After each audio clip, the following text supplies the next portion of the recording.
These days, more and more underground storage tanks are being removed or at least permanently closed in place. But unlike days gone by, tank closings now involve a certain amount of regulatory pomp and circumstance, procedure, paperwork, and often, as you will see, an element of danger. Anytime that you're dealing with a flammable liquid, anytime that you're dealing with vapors that could cause problems, certainly even though that a tank is empty, it still might be volatile. It still might have that capability of explosion. When it comes to tank closure, every site and situation is different. Most of these tanks store or have stored petroleum or other products that add an explosive dimension to the whole business. Some tanks that have been buried for 10, 20 years seem to want to stay put. Some days an inspector arrives on site and nothing is going right for the contractor. It's hot. They're struggling to get the tank out. Tempers are on edge. You may find yourself walking into a situation that just doesn't seem safe. Sometimes it looks like an accident just waiting to happen.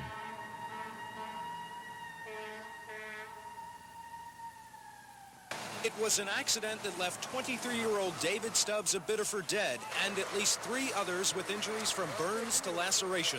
It was just after 1 o'clock when an explosion rocked the corner of Cumberland and Washington Streets in Portland's Munjoy Hill.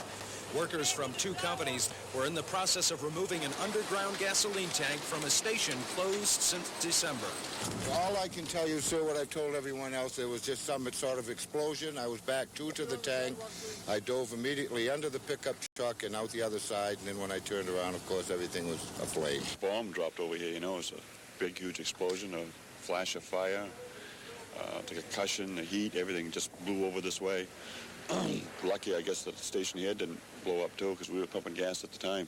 Accidents, explosions do happen. In this accident, a man was killed when the end of a tank blew off. There are stories like this all across the country.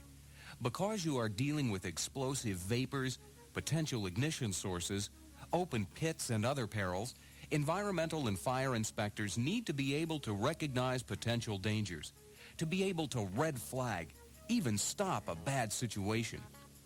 In this video, we'll focus on the safety aspects of tank closure for both removal and permanent closure in place. Dealing with these tanks is an important job, and it can be done safely. You'll learn how to recognize and evaluate potential hazards and learn how such hazards can be controlled. In another video, we'll dig into the environmental aspect of closure, the inspector's field evaluation, to see if any contamination cleanup action is necessary. For now, let's look at safety and meet an environmental inspector who has presided over numerous tank yanks. Okay, where is this facility located? Okay. And what type of product is stored in the tank? I see. Was there a precision test run? I see. And what was the leak rate? Okay. Any inventory problems? Okay. Because of the leak, you must arrange to have that tank emptied immediately. Okay. When is the earliest time we can arrange for the removal? Okay, tomorrow. Very good. I'll be on site tomorrow. Be sure to notify the fire department or code enforcement official. No matter which state or town you're in, this is the kind of information you need to be aware of before you hit the road to make an inspection. We want to see as many of the unprotected and unnecessary tanks out of the ground as possible. We inspect sometimes 2 or 3 tank closures a day. To begin the procedure, the owner or contractor is required to fill out a permanent closure application, which asks a lot of questions about the tank, its age, capacity, material stored, how they plan to handle the tank removal, the disposal, and so on. It's important to discuss the procedure with the contractor over the phone so that he knows what to do before you get there, and he knows what you expect. For environmental agencies, the primary reason for doing this kind of inspection is to look at the tank, the soil, and check for any free product. But in doing that, you never know what you're going to find. Safe tank removal is the contractor's responsibility, but not all contractors know the score on this subject. So at least if an inspector understands why tank removal is dangerous and what procedures and precautions can make the whole business less dangerous, then he or she is in a position to throw out some helpful safety hints here and there. The biggest danger stems from those flammable and combustible liquids so commonly stored in underground tanks. So let's take a few minutes to discuss flammable and combustible liquids and pick up some tips from an expert on the subject. Underground storage tanks are extremely dangerous. They're dangerous because of the flammable vapors that are present as a result of the previous product, such as gasoline, that was carried in these tanks. To be safe in working with these tanks, you have to do three things. You have to recognize that there's a hazard, you have to evaluate it or measure that hazard, and then you have to take action to control it, which is to eliminate or minimize that. What you need to be concerned with in terms of what creates a fire hazard is called the fire triangle. It consists of three elements. You need a fuel from the product vapors that are contained in that tank. You need oxygen, which comes from the air, and that supports the combustion. You also need an ignition source. If you don't have all three of these, you will not have combustion. The recognition, evaluation, and control of those three elements are what you need to concentrate on in order to make a safe workplace. Before anyone begins to deal with the flammable vapors in the tank, the contractor should prepare a safe workplace. Take precautions to eliminate all potential sources of ignition from the area. This includes ignition sources from sparks that fly from banging metal tanks with backhoes or shovels, or from the discharge of static electricity, which is why motorized equipment must be grounded. While making an inspection, you want to see that the utility lines, gas lines, and water lines have been marked, and that the area has been roped off. You don't want backhoes ripping into the wrong things or pedestrians disappearing into places where tanks used to be. We shouldn't have a problem with any of these utility lines coming in with this end tank because we believe that it runs parallel with the road away from those lines. Yeah, we've got a good 6 foot of clearance, so I think we've got a safe location here. The tanks have been vacuumed. All right, we want to make sure, too, that when we start digging, we pile our spoil towards the street to protect ourselves from any vehicle traffic that might want to come in and get gas. Okay, I think we're all set. Once you have a safe workplace, then remove any remaining product in the tank. Drain the product lines at both ends as they become accessible. Here is a fairly typical underground storage tank setup. However, for graphic purposes, the vent pipe is shown closer to the tank than it actually is. Once you've excavated to the top of the tank, remove pipe and pump appurtenances. But leave the vent pipe. The vent pipe should remain connected and free of obstructions until the air in the tank is safely below the flammable range. Once you have a safe workplace and the tank has been emptied, you can begin to deal with getting rid of flammable vapors in the tank before doing any work that could cause sparks and while the tank is still in the ground. This brings us back to the fire triangle. In order for the contractor to effectively control the fuel side of the fire triangle, he needs to be aware that there is, for every product, a flammability range. What is this flammability range? It's the mixture of fuel and oxygen necessary to produce a fire or explosion when in the presence of an ignition source. That ignition source could come from a cigarette or the slightest spark or static electric charge. For most petroleum products, the flammable range is between 1 and 10% concentration by volume in air. The flammable range for gasoline, for example, is 1.4 to 7.6%. Below 1.4%, not enough fuel is available to burn. Above 7.6%, the mixture is too rich to burn. Just like a car engine, if the mixture has too little fuel or too much fuel, there'll be no combustion.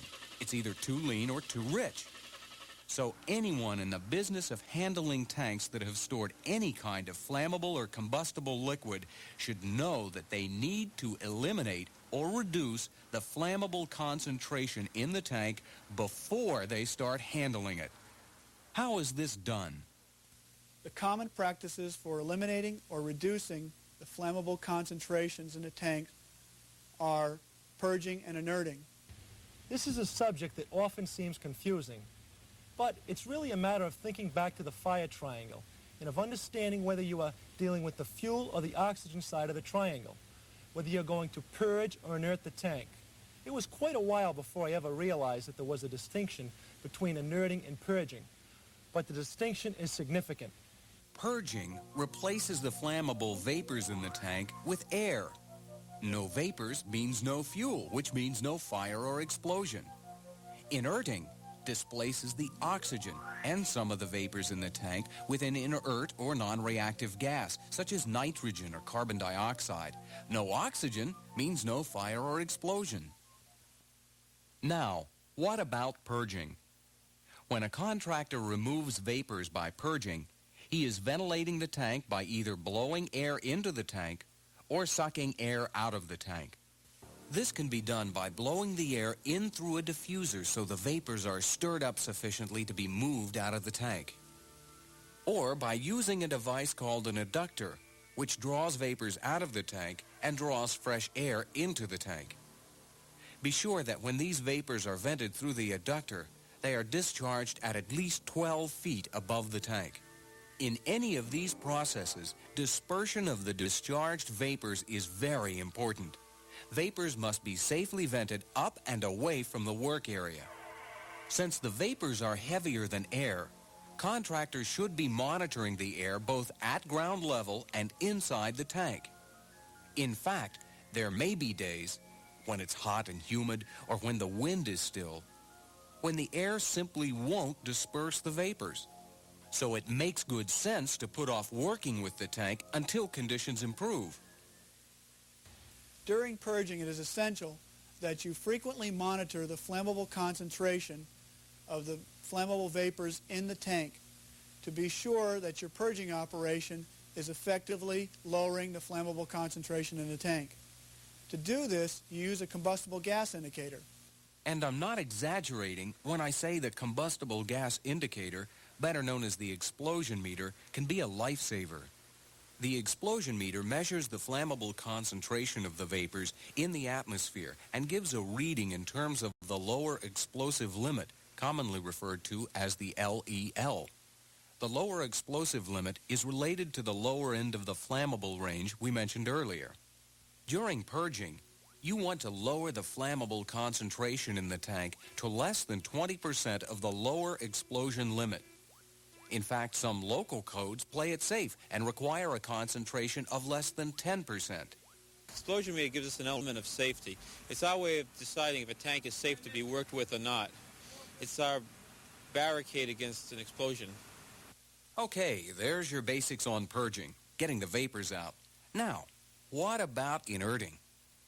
The objective of inerting is to lower the oxygen concentration to the level below which there is not sufficient oxygen to support combustion.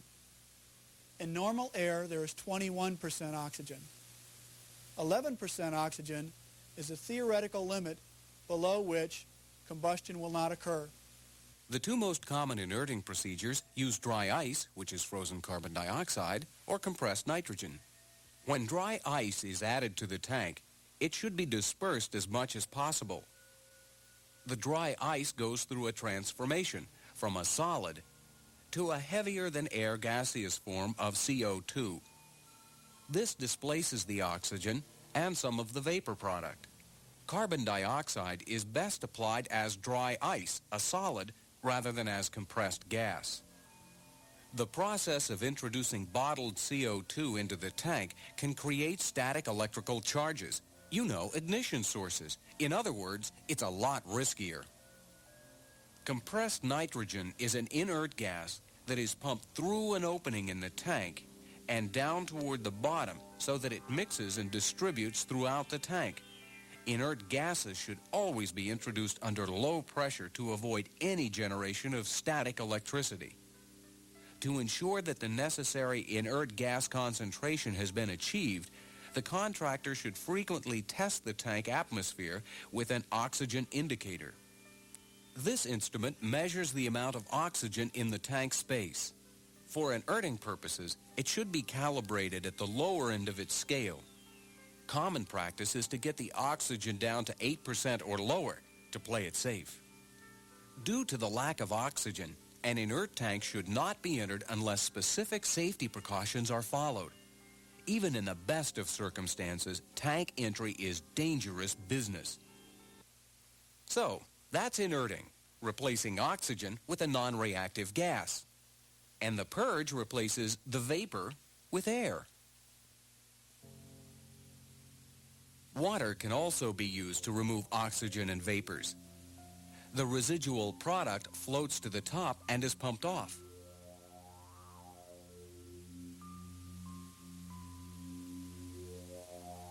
The water must then be pumped from the tank and disposed of properly. And this can sometimes be a nuisance and not too practical for larger tanks. As you can see, there are a variety of ways to make a tank safe to work with. Which of these methods is best? Now that seems to be a matter of personal preference, convenience, or local tradition. The important thing for you, the inspector, is to be able to recognize potential hazards no matter which method is being used. Also, for any of these methods, in-tank readings for vapors or oxygen should be taken at the bottom, middle, and upper portions of the tank. And instruments should be cleared in clean air after each reading. It's important that contractors understand how and when to use these monitoring instruments. Always keep in mind, any vapor-freeing technique is temporary. The sludge and residues in the tank continue to emit vapors. Never take it for granted that the tank is vapor-free. The rule to remember? Test frequently. This subject may seem complicated. That's why we have a companion booklet to this video that you might want to check out. Anyway, once the tank is safe and you can bring in the heavy equipment, then that vapor-generating sludge